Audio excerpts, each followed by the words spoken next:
La Biblia dice que somos guiados por el Espíritu de Dios, Romanos 8:14, pero que sin embargo Romanos 8:18 dice que en este mundo hay aflicciones. Yo creo que ya te has dado cuenta que en el mundo hay aflicciones. Si has pasado momentos de aflicción, de angustia en este mundo, está en lo cierto la Escritura: en el mundo hay aflicción. No quiere decir que Dios sea malo, no quiere decir que haya otro poder que opere más allá del poder de Dios.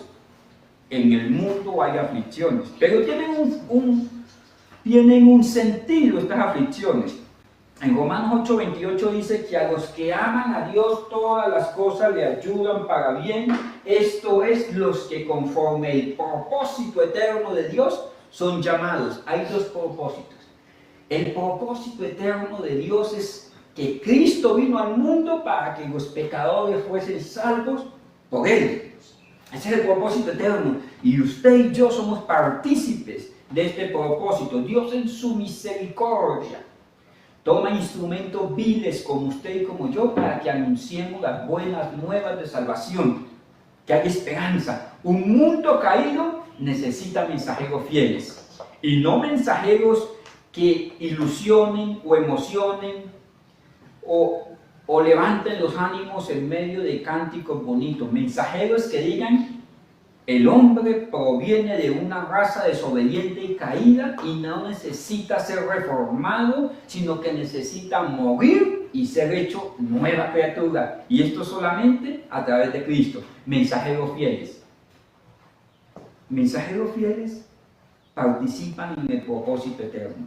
Pero dentro de ese propósito eterno, a cada quien Dios le da un propósito personal con el cual nació. Eso es lo que dice el libro de Isaías: que antes de la fundación del mundo te llamé y te puse nombre. Y ese nombre en el Antiguo Testamento significaba que le decían Asaf el cantor, David el rey, Aarón el sacerdote. El nombre tiene que ver con que me conoció y me dio un oficio.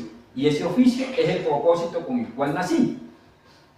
Cuando yo logro descubrir para qué nací, en el cumplimiento de ese propósito, tengo paz. La única fuente de paz, según Job 22:21, es que yo pueda tener comunión con Dios. La comunión con Dios se encuentra a través de Cristo Jesús. Cuando yo consigo ese propósito, después de la comunión con Dios, puedo tener paz. Soy hermoso. A los ojos de mi Señor soy hermoso. Y quien es hermoso a los ojos del Señor, se vuelve hermoso a los ojos de los demás, porque eso se llama gracia. Y una vez estoy en ese cumpliendo el propósito con el cual nací, soy próspero, pero no una prosperidad que el orín y la polilla corrompen, sino una prosperidad, una bendición que sobrepasa todo entendimiento. Porque no es más rico el que más tiene. Eso dice el libro de Eclesiastés capítulo 6, dice: a unos Dios les da el don de hacer las riquezas, pero dentro de esos a unos pocos les da el don, ¿alguien se acuerda? De disfrutarlas. No es el que más tiene, es el que Dios le da la bendición de disfrutar lo que tiene. Eso es riqueza, esa es la verdadera prosperidad, porque la bendición de Dios es la que enriquece y no añade tristeza con ella. Y vimos que el mundo es como una barca donde Cristo ya nos rescató, pero hay olas que amenazan la barca. Una de esas olas nosotros las generamos. Casi siempre la torpeza de nuestro corazón tiene consecuencias. Hay veces que su mega gracia nos tapan los defectos, como había un hombre llamado Mefiboset que se sentaba a la mesa y era cubierto con el mantel y nadie miraba sus defectos, que era lisiado. Hay veces que Dios en su gracia tapa mis defectos. Eso se llama gracia. Pero hay veces que Dios en su justicia permite que los vientos que yo he sembrado soplen tempestades. Porque a los que aman a Dios, aún esas tempestades le ayudan para bien. Y esto se llama modelar el carácter de Cristo en nosotros. El Espíritu Santo, desde que aceptamos a Cristo como único y suficiente Salvador, no nos deja solos, no nos deja huérfanos, no nos deja sueltos, podemos escapar de Él, no podemos escapar de Él. Esto es lo que dice David: ¿dónde huiré, Señor, de tu presencia? ¿Dónde voy a poder huir? O sea, es inevitable, hijo de Dios. No te puedes enemistar con el creador de todo, con Dios. No te puedes escapar de los procesos. No puedes huir. Es inevitable porque Dios en su soberanía lo conoce absolutamente todo. Y esto se llama rendición total. O sea, yo creo que puedo transar a Dios, pero en verdad Él es soberano sobre toda su creación. Principio fundamental: reconocer la soberanía de Dios.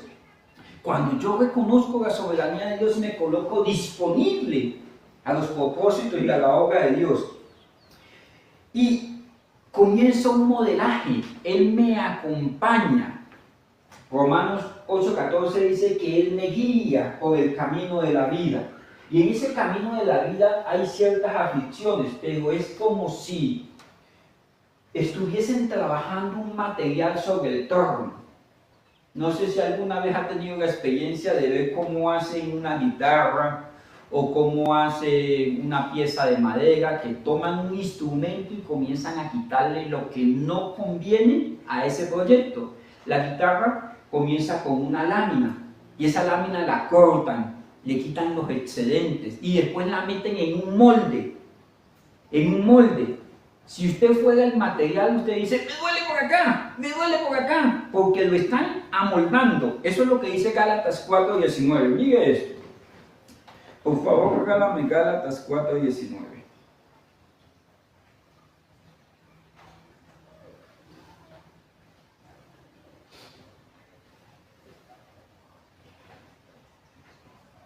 Pablo. Gálatas le escribió Pablo a los Gálatas, y coloco énfasis en que le escribió Pablo, porque es que esta palabra hijitos no es habitual de Pablo. ¿Es habitual de quién? ¿Alguien se acuerda, maestro, de quién es habitual la palabra hijitos? Si alguno hubiese pecado, o hijitos. Vuelvo a hablar por ustedes, de Juan. El apóstol del amor. Juan era ese apóstol que le decía: ay, hijita, usted está un poquito desordenada, pero Dios te sigue amando. Es ese hermano cariñoso de la iglesia que, aunque nosotros tengamos defectos, nos mira hermosos. Casi como la mamá o el papá de uno. ¿Usted ha visto, mamá, que haya hijo feo para la mamá? ¿Haya hijo malo? ¿Cierto que no? Usted tiene caras de consentidas. Para la mamá no hay hijo malo.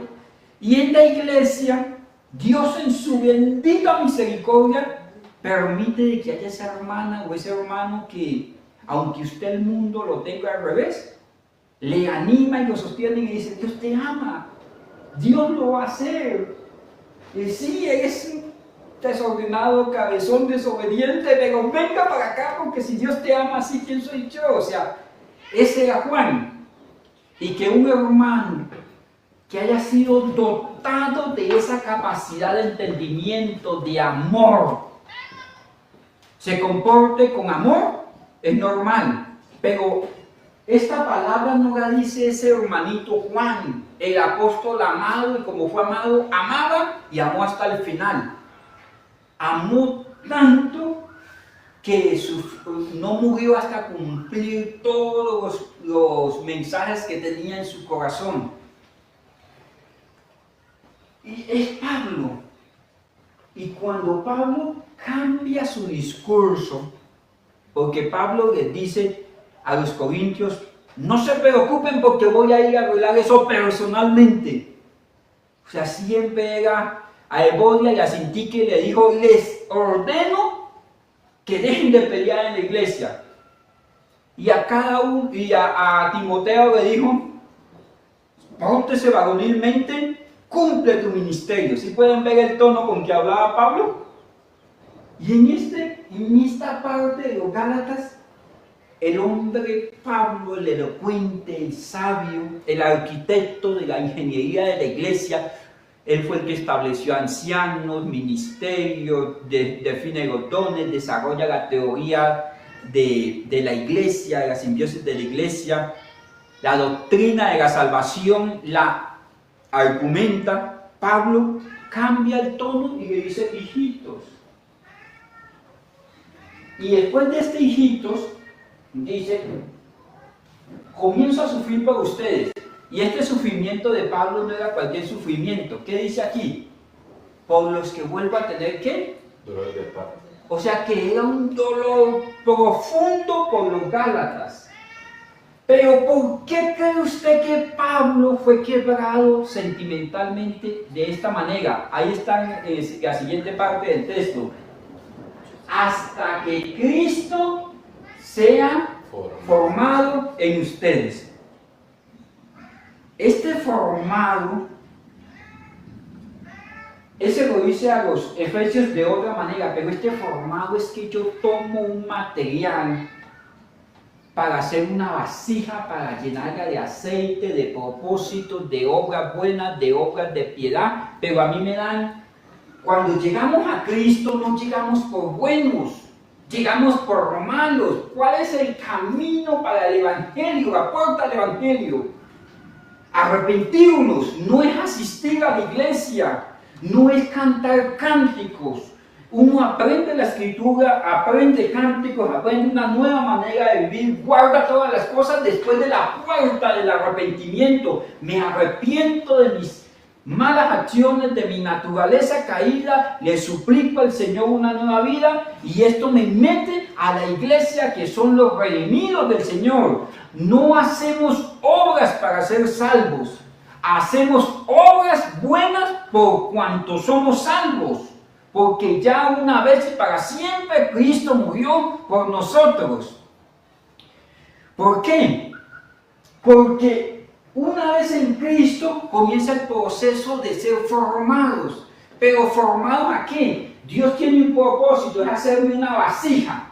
Y esa vasija la va a llenar de sus palabras, de sus propósitos, de su familia, que me va a dar, que yo levante familia para Él, que yo sea de testimonio. Es un tesoro que es la obra de Dios a través de nosotros para mostrarse su gloria al mundo. Cuando alguien diga verdaderamente ese es un hijo de Dios, la gloria no es nuestra, la gloria es de Dios. Cuando usted dice, yo era, pero el Espíritu Santo en mí me cambió y me corrigió. Cuando sus hijos cuando pasen las lunas, los años, los soles sobre nosotros, muchos días, y digan, oye, mi papá pudo experimentar un cambio en Dios, mi mamá se pudo arrepentir, tuvieron un cambio.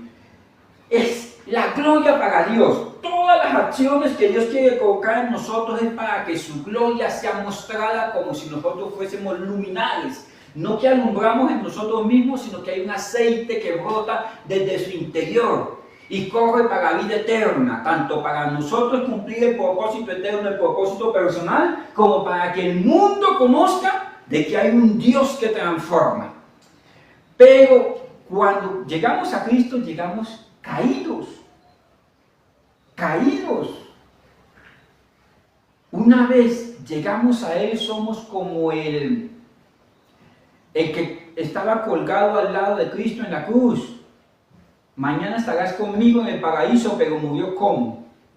Bajo condenación de hombres por cuanto era malhechor. La Biblia dice de Cristo que iba a ser sacrificado en medio de malhechores, o sea que esos dos eran malhechores. Cristo estaba ahí porque estaba pagando por el pecado de otros, pero estos dos que estaban juntamente con Cristo estaban pagando por sus obras. ¿Me hago entender? No eran inocentes.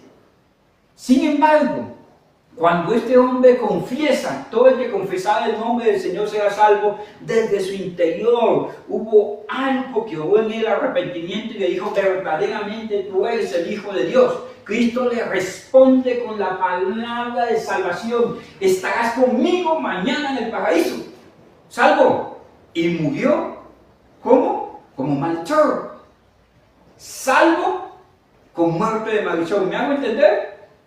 ¿A qué me refiero? De que Dios en su misericordia permite que yo experimente las consecuencias de mis malas acciones y lo que se ha fundado como malo, Dios lo utiliza para bien.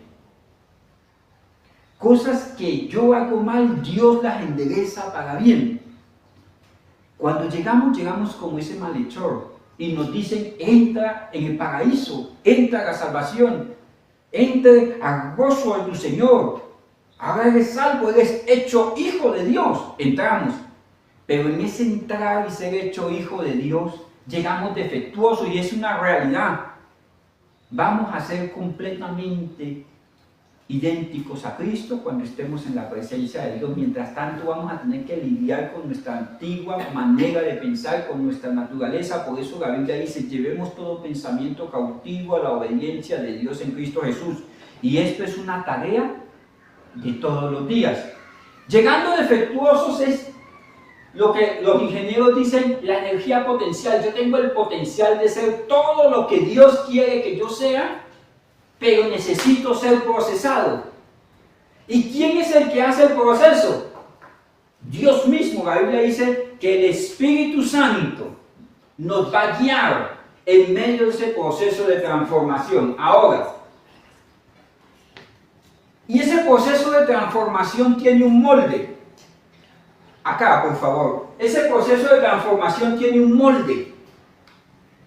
Que es que tengo que ser un modelado. Y el molde, yo voy a ser moldeado. Esta palabra es moldeado. ¿Y sabe usted cuál es el molde? Hay que dice, hasta que quién se ha formado en nosotros. O sea, imagínense que, discúlpeme ser tan gráfico, usted es talla XL y usted quiere verse más estético, se compra una faja talla M. Usted como que sabe de qué estoy hablando, ¿cierto? Pura revelación. Y entonces para usted comenzar a meter esos gorditos ahí, va a tener que pasar un proceso. Y queda la camisa así. Un proceso abotonarla, es ajustarlo, es moldearlo, es llevarlo a la manera que Dios quiere que yo sea moldeado. Eso es lo que le dice Pablo a los Gálatas. Ya saben ustedes por qué él cambia el discurso y ya no le dice, oh Gálatas insensatos, ¿quién los fascinó para volverse atrás? Sino que le baja el tono un poquito. Y ya no los está regañando, sino les digo, ay, hijitos, ustedes van a ser moldeados. ¿Me copian lo que les quiero decir? Porque es cuando usted le da consejos al hijo y le dice, no, que mire, que por acá, y por acá, por acá, y él se pone caprichoso y dice, no, yo sé, papá, que usted es un dinosaurio, usted no sabe cómo son las cosas. Y uno dice, bueno, hijito, como usted dice, así es, pero no se le olvide que aquí puede volver, aquí puerto seguro. Y usted esa palabra, hijitos, la está proyectando en el tiempo, porque usted sabe que lo que va a pasar, que van a ser moldeados. Y al ser moldeados implica proceso. Y al ser moldeados es ser colocados sobre el torno. Estoy haciendo referencia a Jeremías 18 que dice, he aquí bajé a la casa del alfarero y él estaba trabajando sobre el torno. Y el material que tenía se echó a perder. Esta fue la humanidad que se echó a perder y Dios quiso hacerlas nuevas en Cristo Jesús. Entonces se echó a perder y nosotros nos echamos a perder en sus manos y Él dice, no te voy a dejar sin disciplina, sin proceso, sino vuelvo y la hago de nuevo. Y es un proceso de ser moldeado y ser moldeado y ser moldeado. Y una vez está perfecta, dice, ahora llegó el tiempo de la cocción. Hasta aquí, usted estaba como que no entendía la vida dando vueltas en el torno, no se preocupe, que ahora viene el tiempo en que no solamente vas a dar vueltas, sino te van a meter bajo presión, bajo cocción, bajo fuego intenso. ¿Sí me van a entender? Por eso Pablo le dice, hijitos, van a ser moldeados. van a ser formados. Es más, el molde es así grandote, Cristo, perfecto en todo. Y usted se mide con Cristo, esta es la figura de Cristo, usted chaparrito por acá. Ay, le falta, entonces toca comenzar a estirarlo, a llevarlo al molde de Cristo. Tanto es este proceso de ser moldeado, que todo lo que aparece en el camino de la vida, Dios lo encamina para bien. Absolutamente todo. Son esas herramientas buenas, entre comillas, o malas, entre comillas, que van a ser parte del proceso. Mis hermanos, ¿sabe cuándo usted conoce a Jehová Jireh, al Dios que suple? ¿Cuándo conoce usted al Dios que suple? En la escasez. Cuando pasa por escasez. ¿Cuándo conoces al Dios que sana? Como cuando soy sanado. Mis hermanos, aprendemos a perdonar cuando vemos que otro perdonó lo imperdonable en nosotros. Y a veces tengo que pasar por lo imperdonable. A veces tengo que ver la llaga del otro, el defecto del otro, lo intolerable del otro. Y me puedo levantar, el que esté libre de pecados, que lance la primera piedra y cogerme una piedrota grandotota. Quítese que es mi turno. ¿Hasta cuando has considerado a mi siervo Carlos? ¿Has considerado a fulano de tal? ¿Te has considerado a ti mismo?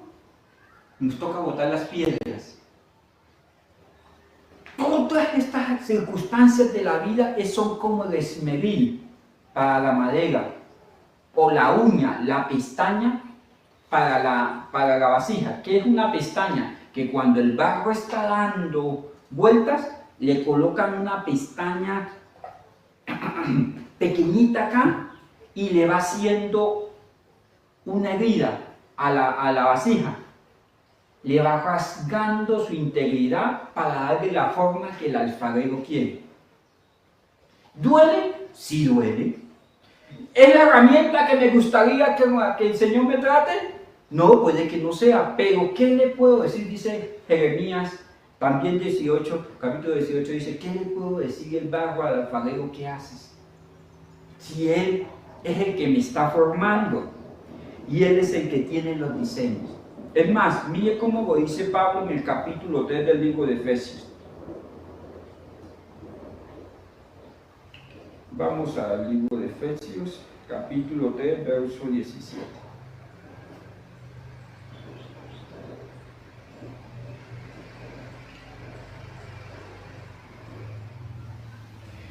Permítame leer a partir del 11. 3:11, ¿estamos? Efesios 3:11 dice, conforme al propósito eterno en Cristo Jesús nuestro Señor. Todo va a ser conforme al propósito eterno. Que yo quiero que conforme a los propósitos de Dios se van a dar su vida. ¿Dónde está la sabiduría de los hijos de Dios? Mire, hijo de Dios, usted que está joven, hija de Dios, usted que está joven. Entre más rápido entienda cuál es el propósito eterno de Dios y su propósito en Dios, el para qué estoy vivo, menos sufrimiento vamos a tener en el proceso de ser moldeados. Porque a los que aman a Dios todo le ayuda para bien, para ser moldeados, conforme a este propósito eterno. Hay un momento en que usted tiene que preguntarse lo que se preguntó Pablo cuando iba camino a Damasco. Señor, ¿quién eres? ¿Y qué quieres que yo haga? O sea, ¿para qué nací? ¿Por qué estoy acá? ¿Por qué estoy acá en este contexto? Porque mire, nosotros nos preguntamos, ¿por qué me pasa a mí esto? Señor, entre todos los príncipes del planeta, ¿por qué me diste este? ¿O por qué me diste esta? ¿O por qué yo no nací en la familia Tron y nací en una familia chichumbiana? ¿Sí me van a entender? Y yo me pregunto el por qué y por qué y por qué. Pero cuando yo entiendo que no se equivoca el que tiene propósitos eternos, Efesios 3:11, digo, Señor, bueno, ya estoy acá. ¿Cuál es el propósito? Y eso debe preguntárselo usted. Bueno, usted está en esta ciudad, ¿para qué estoy en esta ciudad? Bueno, yo estoy, en el caso de ustedes que son docentes, estoy en este colegio. ¿Y por qué está usted en ese colegio y no está en el otro, donde hay niños más dóciles? ¿Ah? ¿Por qué? ¿Por qué? ¿Por qué estás en esta iglesia y no estás en otra, de pronto más grande, más bonita, que el pastor no dé tanta guerra? ¿Por qué? ¿Por qué? ¿Cuál es el propósito eterno? Porque, miren, hermanos, puedo estar persiguiendo el aire, hago, y no estoy haciendo nada que realmente sume ni al propósito eterno ni al mío. Y en esos momentos se llama desperdiciar la vida. Eclesiastés 12 dice que el tiempo no paga y solamente va a quedar la historia, pero nada productivo. Ahora, 12 dice, en Cristo Jesús hay un propósito eterno en quien tenemos seguridad y acceso con confianza por medio de la fe en Cristo. Por lo cual te pido que no desmayes a causa de mis tribulaciones por ustedes, las cuales son vuestra gloria. Por esta causa, aquí hay una de las segundas oraciones, en Efesios hay dos oraciones. Esta es la segunda oración que Pablo hace por la iglesia. Pablo orando por la iglesia más ferviente de Asia Menor, que era Efesios. Era una iglesia que económicamente estaba bien, que tenían un templo hermoso, que tenían una liturgia establecida, que estaban en un negocio ahí de vender estatuillas y recuerdos de la diosa Diana, pero sin embargo guardaban el culto al Señor. Y eran fervientes, y él le dice, doy testimonio de su fe, de su amor, de que tienen una amistad ferviente entre la iglesia. Pero Pablo dice, es muy bonita la iglesia, aparentemente es bonita, es hermosa, pero en la primera oración dice, ruego a Dios y Padre de nuestro Señor Jesucristo que les quite la venda para que se sea revelado el conocimiento de Dios en Cristo Jesús. O sea, no canten por cantar, no se congreguen por congregarse, no vaya donde quieren, no haga lo que usted a su manera le parezca piadoso, sino que aprenda a vivir la vida que Dios tiene para usted. Pablo le dice a una iglesia ferviente, tienen que hacer un alto para que el Espíritu Santo les revele, les ilumine el conocimiento de Dios en Cristo Jesús. No hagan una religión irrelevante, intrascendente, sino que puedan vivir en amor para que entiendan cuál es la magnitud del amor de Cristo. Ahora, en esta segunda oración que comienza a partir del verso 14, ¿estamos sobre el texto? Dice, yo doblo mis rodillas ante el Padre de nuestro Señor Jesucristo, de quien toma nombre toda familia en los cielos y la tierra, para que les dé conforme las riquezas de su gloria. Y esto no habla de dinero, sino que hay una riqueza que, más allá de las posesiones, hay una riqueza que transforma el alma, que cambia los tiempos de aflicción, que da esperanza genuina, que da consuelo, una riqueza que no te pueden quitar, aún puede trascender más allá de la muerte. Dice esto, ¿cuáles son las riquezas de su gloria? El ser fortalecidos con poder en el hombre interior por el Espíritu Santo. ¿Por qué cree usted que una iglesia ferviente, amorosa, necesitaban ser fortalecidos? Porque mire, hermanos, yo puedo ser muy emotivo, puedo venir aquí a la iglesia y el pastor, como dice Friedman, un judío que se convirtió al cristianismo en Washington, dice, murió en 1995, dice que el pastor es un mal necesario en la iglesia, porque es aquel que administra la disciplina, que pone límites y, aparte de eso, maneja la liturgia, induce la liturgia. ¿Qué es manejar la liturgia? Que decimos ahora, Levante las manos, siéntese, vamos a leer la Biblia, ese orden del culto al Señor, para que uno no hable lenguas por acá, el otro no esté profetizando por acá, uno esté tocando música gospel, el otro esté aquí con el acordeón, sino que mantenga en armonía. Es parte del ministerio del pastor, es mantener esa armonía respetuosa del culto al Señor. Que nada se vaya a salir de los cabales, porque es el culto que da gloria a Dios antes que a los hombres. Ahora, yo puedo ser muy emotivo, usted puede ser muy emotivo, usted puede sentir la presencia de Dios acá, pero corresponde al ministerio del pastor, pero también corresponde a los hermanos ancianos de la iglesia, también corresponde los unos a los otros a decir, oye hermano, sí es bonito que estemos en la iglesia y sintamos esa presencia de Dios en medio del proceso de culto, de adoración, pero tan bonito es sentir esa presencia que trae la adoración. ¿Qué presencia trae la adoración? Que yo me rindo a mi Señor, tomo el lugar, saco un tiempo, me voy a un lugar y me humillo al Señor en adoración, y Dios se deja hallar de los que le buscan. Él habita en medio de la adoración de su pueblo, en medio de un corazón contrito y humillado. El que se acerca a Dios, Dios se acerca a él, hermano. Comienza con que yo necesito adorar a Dios, pero todo esto es hermoso y todo esto se ve en la iglesia, pero Pablo dice, hay algo más profundo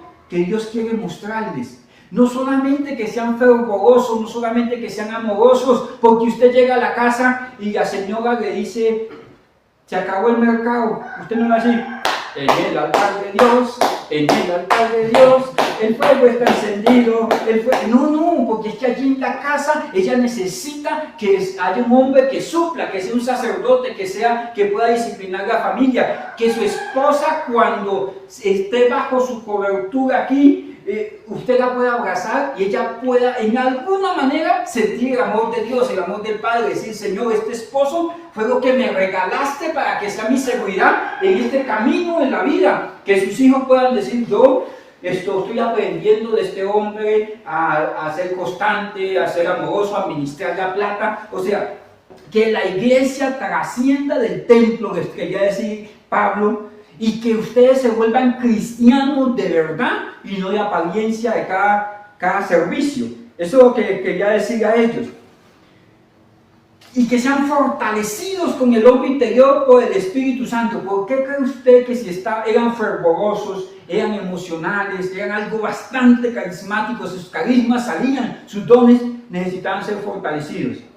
Porque mire, no importa qué dones yo tenga, eso no me evita las aflicciones del tiempo presente. O usted allá al señor del supermercado le paga con canciones de las que toca acá. O usted allá al médico, cuando le van a hacer la cirugía, usted soluciona expresando dones. No, hay aflicciones. Y esas aflicciones tienen que ver con lo que Cristo quiere formar en nosotros, con lo que nosotros realmente hacemos. Yo reacciono ante las circunstancias de la vida de acuerdo al conocimiento que tengo de Dios, no de acuerdo a un montón de costumbres y culturas que he aprendido en la iglesia. Por eso hay personas que dicen, no, cuando usted se sienta temor, usted haga esto, échele agua de no sé qué, la rosa blanca. No, son costumbres. Es el poder de Dios que opera en el cristiano, que nos puede dar seguridad en un mundo peligroso.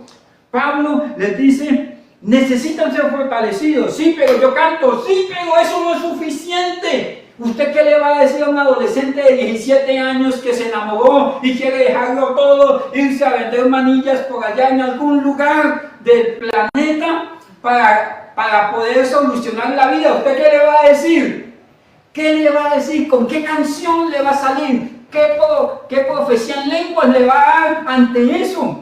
Porque allí es donde necesita el carácter de Cristo. Necesita ser fortalecido para responder de manera apropiada como Cristo lo haría, como imitadores de Dios ante las circunstancias de esta vida. Cuando se levanta alguien, cuando la economía no funciona, cuando los sistemas económicos y políticos de este mundo son tan inestables y están cambiando, cuando se escuchan de guerras, de pestes, cuando el hombre se endureció contra el mismo hombre. El hombre es lobo de su propia especie, es devorador de su propia especie. Necesitamos ser fortalecidos en el hombre interior, porque no basta con la emoción. Eso es lo que Pablo le dice. No solamente deben ser emocionales y fervientes de manera externa, sino que tienen que dejar que el Espíritu Santo haga la obra que Dios quiere hacer en ustedes. Ahora, en el 17, ¿para qué me tengo que dejar guiar por el Espíritu Santo? Dice, para que habite Cristo por la fe en vuestros corazones, a fin de que arraigados y cimentados en el Señor. Mire, ¿se acuerda que a los Gálatas en el capítulo 4 le dije, ustedes los voy a estirar hasta que se formen a la imagen de Cristo? Aquí les dice, no solamente que parezcan un cristiano por fuera, sino que Cristo. La palabra habitar aquí es una palabra que viene del griego, que la palabra original es katoikeo, que significa que es un visitante que entra y se queda, pero también significa que es como una luz en medio de una vasija, que se nos mete adentro y alumbra de adentro hacia afuera, pero también es como una construcción que se hace en lo interno, como un vientre, que katoikeo es habitación y formación desde adentro hacia afuera. O sea, yo no puedo ser solamente apariencia, sino el Espíritu Santo quiere que yo sea hijo de Dios desde adentro hasta afuera. ¿Me llevan la idea? Ahora, para que conforme a su... Bueno, voy al 17. Arraigados y cimentados en el amor, sean plenamente capaces de comprender con toda la iglesia cuál es la anchura, la longitud, la profundidad, la altura, y de conocer el amor de Cristo. Sí, pero si un día de estos en el camino de la vida soy maquinado, soy procesado de una manera que a mí no me gusta, ¿puedo reconocer a Cristo en este proceso? Cuando vengan los años en los cuales no tenga contentamiento, Eclesiastés 12, ¿puedo reconocer a Dios en este proceso? Cuando yo me vea al espejo y me pregunte, después de tener tantos conflictos en el hogar, y le diga, ¿yo estaría dispuesto a casarme con este señor del espejo? Alguien hace poco me dijo que no se casaría con él mismo, porque era terrible. Cuando vengan esos conflictos y yo me aborrezca a mí mismo, ¿quién dijo esto? Job, me aborrezco, hubiera sido mejor un abortivo que yo puedo seguir creyendo que Él me amó hasta la muerte. Pablo dice, para que entiendan primero se cimienten en el amor. Cristo te ama. Bueno, me amó y me salvó. Ahora, va más profundo. En el 18, sean plenamente capaces de comprender con todos los santos que ese amor de salvación está operando todavía. Eso es lo que dice en el 19, de conocer el amor de Cristo. Porque en el amor todos sean juntos. Es lo que quiere decir, ustedes son una iglesia amorosa. Pero ese amor está demandando una respuesta. Si no, usted no sabe hasta lo profundo que puede llegar ese amor, hasta lo ancho que puede llegar ese amor y hasta lo alto que puede llegar ese amor. Es un amor superficial, es un amor de palabras, es un amor condicional. Yo amo a Dios porque Él me amó. Yo amo porque Él me suple. Yo amo a mi esposa porque ella me ama, porque Él me consiente, porque me da flores, porque me da riqueza, porque me dice mi peluchín, o cualquier circunstancia. Es un amor condicional. Pablo dice, hace una distinción entre el amor que es profundo, enorme, altísimo, y un amor superficial. Él dice, el Espíritu Santo los va a llevar a entender cuál es el amor de Dios. ¿Se acuerda que les dijo, hijitos? Es porque cuando Dios me quiere mostrar su amor, ¿con qué amor me vio? Me hace ver mis cicatrices, me hace ver mis defectos, me procesa y dice, en medio de ese proceso te sigo amando. En medio de que te hayas ido de la casa a morar con los cerdos, te sigo amando. En medio de que hayas despreciado el propósito personal con el cual te llamé, te sigo amando. A pesar de tus decisiones que fueron enmarcadas dentro de lo moral, pero no dentro del propósito personal, yo te sigo amando. Es un amor que sobrepasa todo entendimiento. Señor, no te entiendo por qué me llamas a perdón, al arrepentimiento, si yo no tuve la culpa, si fulano me ofendió. Y él dice, si alguien está contra ti, ve y ponte de acuerdo con tu adversario. No, Señor, pero él fue el que me ofendió, tiene que venir aquí. No, ven y ponte de acuerdo con tu adversario. Ese amor no lo puedo entender. Es tan ancho que mi mente finita no lo puede entender. Es tan alto sus propósitos que no lo puedo entender. Estas tres cosas que dice aquí, dice, para que sean plenamente capaces de entender lo ancho, lo largo, la profundidad y la altura, cuatro cosas que tiene el amor de Cristo y de conocer el amor de Cristo, que excede todo conocimiento, para que sean llenos de la plenitud de Dios. Estas cosas, cuando comienzan a operar, yo voy a comenzar a entender cuál es la plenitud de Dios. Dios es pleno en sí mismo, sus planes son perfectos, sus propósitos son eternos. ¿Dónde no ha llegado esa plenitud? Está disponible, pero yo no he entendido, yo estoy buscando algo. Señor, si yo estuviera en tal lugar, yo sería feliz. Si yo tuviera tal cosa, yo sería feliz. O sea, no soy pleno. Y Pablo le dice, no importa a dónde vayas, va a estar buscando, inventando cosas y creando cosas y persiguiendo cosas. El que tiene un pan quiere tener dos, el que tiene una casa quiere tener dos, el que tiene un carro quiere cambiarlo, el que canta bonito quiere ahora predicar, el que predica ahora quiere hacer milagros y busque. Y venga, ¿está pleno? ¿Está completo? No, porque yo sí sería feliz si yo tuviera tal cosa. Cuando yo sea empresario voy a ser feliz, cuando yo sea rico voy a ser feliz, cuando yo sea casado voy a ser feliz, cuando yo tenga nietos voy a ser feliz.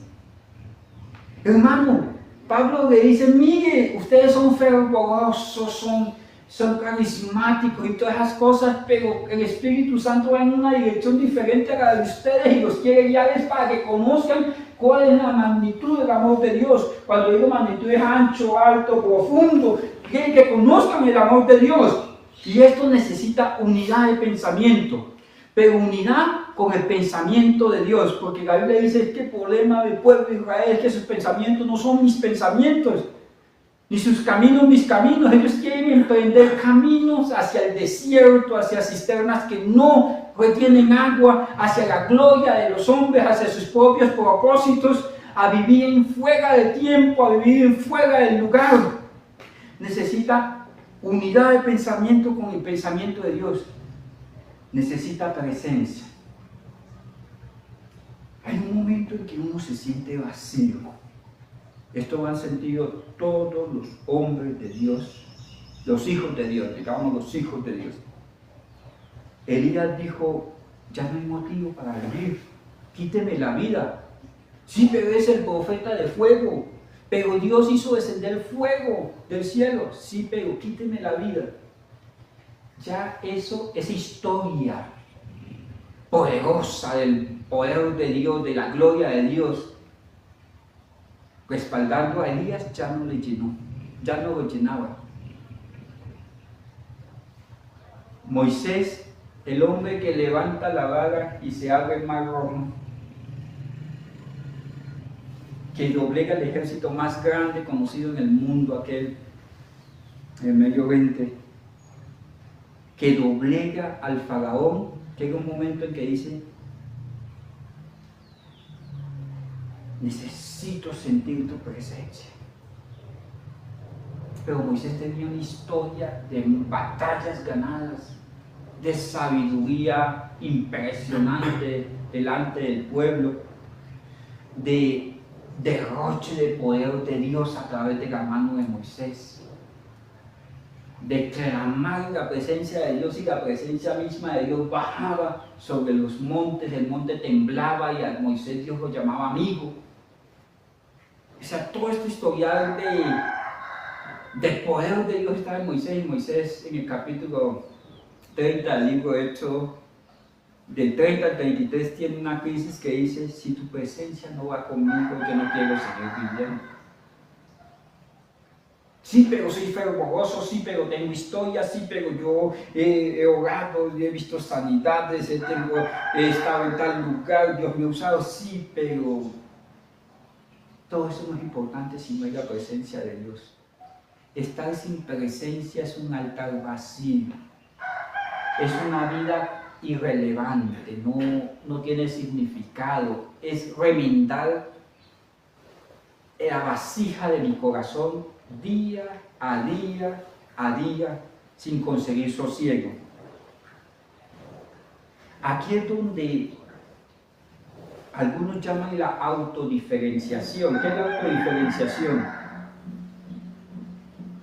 Que hay personas que me dan la receta para yo sentir la paz y acercarme a Dios. Me dicen: mira, métase tantos días de ayuno, vaya a la iglesia, congréguese en tal lado, permita que fulano le ponga la mano encima, usted necesita ser ungido, usted necesita cantar esta canción que baja la gloria de Dios.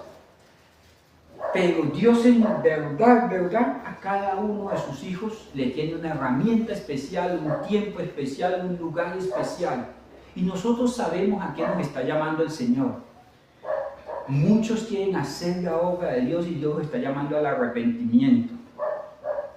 No, Señor, pero yo estoy dispuesto a hacer, envíame a mí. No quiero que vayas, yo quiero que te arrepientas.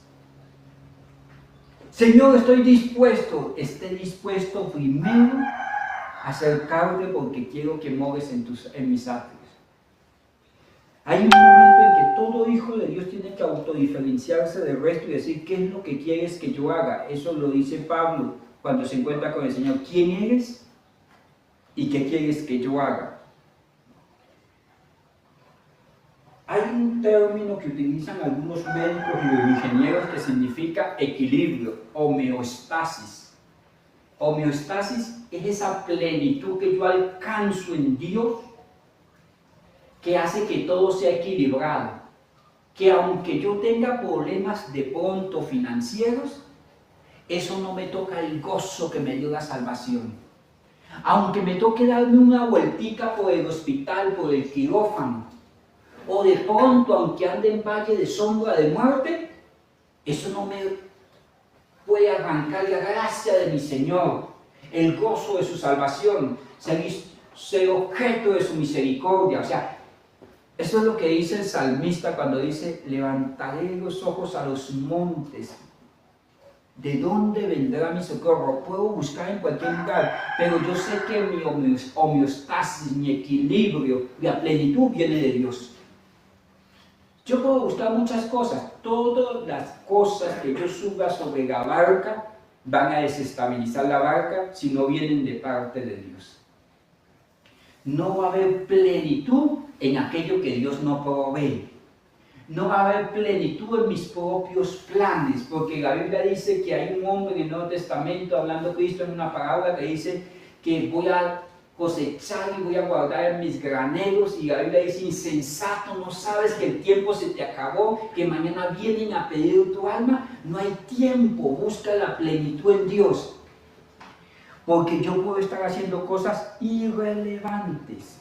Pablo le dice: iglesia de Efesios, el Espíritu Santo está disponible para llevarlos a la plenitud, que vivan siendo ricos en Dios, pacíficos en Dios, con paz en Dios, cumpliendo el propósito de Dios en Cristo Jesús. Porque si no, van a hacer cosas que no son relevantes. Sí, pero yo hago, pero ¿estás haciendo lo que te mandaron a hacer? ¿O estás haciendo lo que crees en tu voluntad que es piadoso para Dios? Puedo hacer cosas irrelevantes, puedo yo ser irrelevante en todo. Mire, muchos tienen un papá, pero no tienen un sacerdote en la casa que les diga: venga, yo te puedo ver con misericordia porque Dios me vio con misericordia a mí. Muchas pueden tener un esposo, pero no tienen ese sacerdote que les diga: Cristo se sacrificó por la iglesia, yo me tengo que sacrificar por ti. Usted puede tener un líder en la iglesia, pero puede que no tenga alguien que sea de pronto esa persona que sea apto para enseñar, digno de imitar en alguna medida, que sea paciente, irreprensible, hospedador, que tenga buenas obras, o sea, tiene el ideal humano, pero puede que no tenga el propósito de Dios específico para su vida. Son cosas irrelevantes. También yo puedo vivir una vida impertinente. ¿Qué es una vida pertinente? Allá cuando usted está estudiando el primero y segundo de primaria, la profesora le enseña qué son los conjuntos. Y le dice a usted, este es el conjunto A, pónganse las niñas acá. Y este es el conjunto B, pónganse los niños acá. Y entonces hay uno que queda en la mitad. Y entonces le dice, ¿usted de dónde es? ¿De aquí o de allá? No, que yo soy el conjunto C, este es el A y el B. O sea que usted no pertenece al A y no pertenece al B. Pero yo quiero meterme en el A. Es impertinente, no pertenezco ahí. Es el cristiano que todavía está medio reggaetonero y es cristiano de la secreta, alaba en la iglesia, pero es impertinente en otro lugar. Y una persona impertinente siempre, nunca cae en la nota. ¿Sí me hago entender? Lo que digo es que Dios tiene una sinfonía y usted siempre va atravesado. Hay personas que son impertinentes para todo. Se acuerdan de lo que no se tienen que acordar en el momento que no corresponde. Se ponen a pelear cuando hay que conciliar. Cuando hay que ser valientes en la batalla, se echan a dormir, salen corriendo y se van. Impertinentes, no pertenecen. Ahora, yo también puedo ser intransigente. Una cosa es ser impertinente como un niño, que el niño dice, ay, mi mamá parece una escoba cuando se levanta. Es una persona impertinente, no pertenece, no llega, no es apropiada. Ya, las palabras a las circunstancias, pero una persona intransigente es que no solamente es impertinente, sino que va contra toda lógica del sistema, contra toda la plenitud de Dios, contra toda la homeostasis, el equilibrio, la paz, la armonía en la casa. Una persona intransigente va a haber conflictos en la casa, en la iglesia, en el trabajo. Si no los hay, se los inventa porque es totalmente intransigente. Es esa persona que va en contravía absolutamente a todo. El plan de Dios va por un lado y no solamente escapa del plan de Dios, sino que resiste el plan de Dios. Estas cosas de ser irrelevante, que soy fervoroso y no voy para ningún lado, están en medio del pueblo. El Espíritu Santo le dice, no importa qué hagas, si no haces lo que Dios te mandó a hacer. Impertinente, hermanos. Hay cosas que los hijos de Dios ya no deben hacer. O hay cosas que para mí, en el lugar donde estoy, en el momento en que estoy, ya no son para mí. Un hombre casado tiene que comportarse como hombre casado. Un hijo de Dios tiene que comportarse como un hijo de Dios. Una hija de Dios, un hijo de Dios tiene que entender que hay una autoridad en la casa y todo esto, para no ser impertinente. Pero todo hijo de Dios tiene que aprender a no ser intransigente. Intransigente no solamente aquella persona que hace las dos anteriores, que es impertinente y irrelevante, sino que aparte de eso se opone al plan de Dios. Nos oponemos al plan de Dios en nosotros y en los demás. El Espíritu Santo le dice, Miguel, quítese, porque usted con su amor desordenado no está dejando que sus hijos sean formados. Sí, pero yo quiero ser el papá sobreprotector, la mamá sobreprotectora, yo quiero que mi chiquitín llegue, no pase lo que yo pasé. ¿Cuántos años tiene el chiquitín? 40. Pero yo todavía le amo y le estimo porque es sangre de mi sangre y hueso de mis huesos. Intransigente totalmente.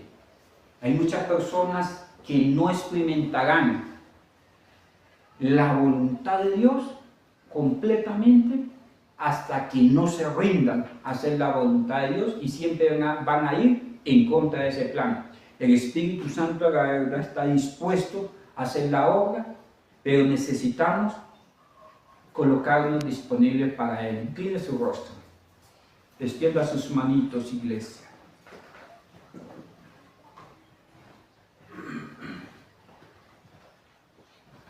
Cristo quiere ser formado en ti. No importa qué hagas. De verdad, toda obra de hombre es irrelevante, es intrascendente. Estos son algunos resultados de la web. Si no soy capaz de rendir mi vida a Él, el tiempo se está yendo. Y Dios ha querido hacer con nosotros, pero necesitas rendirte para que verdaderamente no ames en palabras. Como la Biblia dice, este pueblo me honra de palabras, de conocimiento, incluso de adoración espontánea, pero su corazón está lejos de la obediencia a mí, lejos de mí. Dice el Señor ahí. Yo te invito a que reflexiones por un momento en tu vida. El Espíritu Santo está dispuesto a guiarte, hijo de Dios. Pablo dice, hijitos, vuelvo a sufrir porque yo sé que van a pasar el proceso de formación, los van a formar sí o sí, sí los van a formar. Y Cristo se va a meter adentro y va a hacerse un espacio y se va a elegir como el Señor de tu vida porque no te va a dejar. No importa dónde huyas, no importa si quieres desaparecer, Dios cumplirá lo que se ha propuesto hacer en tu vida. Dios alineará lo que tenga que alinear porque Él es Dios. Él es Dios y no podrá ser resistido por el hombre para siempre. No contenderá Dios para siempre con tu espíritu, no. Dios cumplirá sus propósitos en nosotros. Padre, que mi alma sea enseñable para ser moldeado a la manera de Cristo. Que yo permita que sea como una luz, el Cristo formado en mí como una luz, que Él habite por la fe en nosotros, en el nombre de Cristo. Si necesitas volverte de tu camino y decir, estoy disponible para lo que tú quieres, este es el momento. Señor, ayúdanos, porque tú eres nuestro Dios. Que tu Santo Espíritu nos guíe a sendas de rectitud, en el nombre de Cristo. Amén. Que el Señor tu Dios te bendiga y te guarde, que haga resplandecer su rostro sobre ti, que tenga de ti misericordia y coloque en ti paz en el nombre de Cristo. Dios me les bendiga. Si usted voluntariamente quiere ofrendar en esta iglesia, lo puede hacer en ese lugar que se dispuso para ese fin o por cualquiera de los medios virtuales de la iglesia. La Biblia dice, cada uno dé conforme haya propuesto en el corazón. ¿Y cómo lo hacía la iglesia de los Hechos? Dice, según hayan prosperado, apartaban cada primer día de la semana y llevaban al templo sus ofrendas. Dios me lo bendiga. Amén.